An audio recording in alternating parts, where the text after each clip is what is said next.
Timothy James, Tim, McVeigh, April 23, 1968 to June 11, 2001, was an American domestic terrorist who perpetrated the 1995 Oklahoma City bombing, which killed 168 people and injured over 600 others. The bombing was the deadliest act of domestic terrorism in the United States and the deadliest incident of terrorism within the U.S. prior to the September 11 attacks. If you want to know more news that happens in the world, subscribe to the channel and leave your opinion on the subject.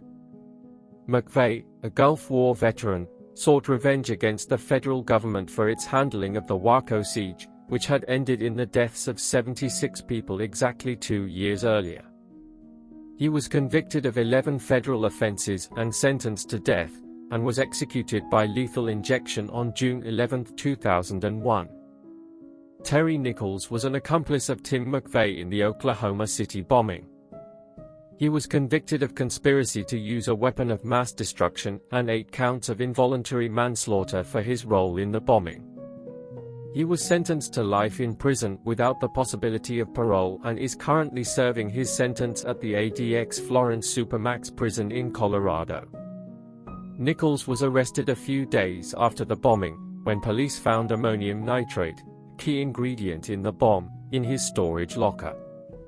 He was also found to have purchased large quantities of the same ammonium nitrate that McVeigh used in the bomb. Although Nichols' role in the bombing was not as significant as McVeigh's, he was still considered a key conspirator and was involved in the planning and execution of the attack.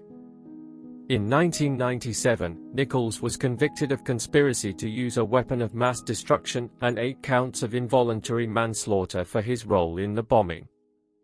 He was sentenced to life in prison without the possibility of parole.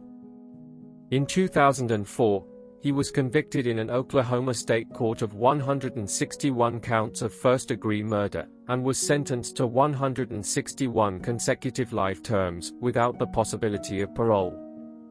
The Oklahoma City bombing remains one of the deadliest terrorist attacks in U.S. history, and Nichols' role in it continues to be the subject of public interest and debate.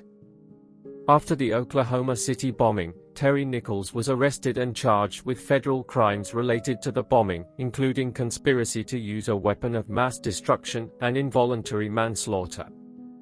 He was tried and convicted in 1997, and was sentenced to life in prison without the possibility of parole. In addition to his federal conviction, Nichols was also charged with state crimes in Oklahoma related to the bombing. He was found guilty in 2004 of 161 counts of first-degree murder and was given 161 consecutive life sentences without the possibility of parole. Nichols has maintained his innocence in the Oklahoma City bombing, and has said that he only helped McVeigh with the bomb's construction and did not know that McVeigh intended to use it in an attack. However, the evidence presented at his trial indicated that he played a significant role in planning and executing the bombing. After his conviction, Nichols has filed several appeals of his convictions, but all of them have been denied by the courts. He has also filed for a new trial, which has also been denied. Today, Terry Nichols is serving his multiple life sentences at the ADX Florence Supermax prison in Florence, Colorado, which is considered one of the most secure prisons in the United States. He has no chance of parole and will spend the rest of his life in prison.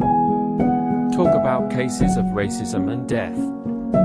There have been many cases of racism and death throughout history in the United States and around the world. Some examples include the lynching era.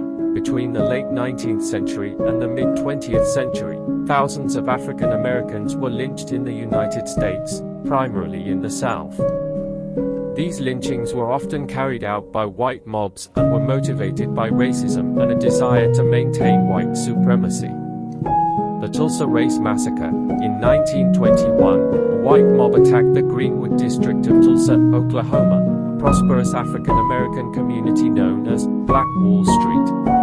The attack resulted in the deaths of an estimated 300 African Americans, and the destruction of over 1,200 homes and businesses.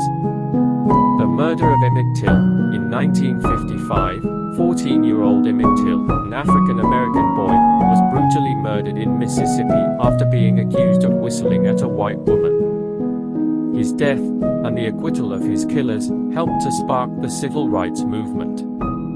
The murder of George Floyd. In 2020, George Floyd, an African-American man, was killed by Minneapolis police officer Derek Chauvin while being arrested. The incident was captured on video and sparked widespread protests and calls for racial justice. The killing of Ahmaud Arbery. In 2020, Ahmaud Arbery, an unarmed African-American man, was shot and killed by a group of white men while jogging in a neighborhood in Georgia. The incident was captured on video and sparked widespread protests and calls for racial justice. These are just a few examples of cases of racism and death that have occurred in the United States, and it is important to note that racism and racial violence continue to be major issues in the country.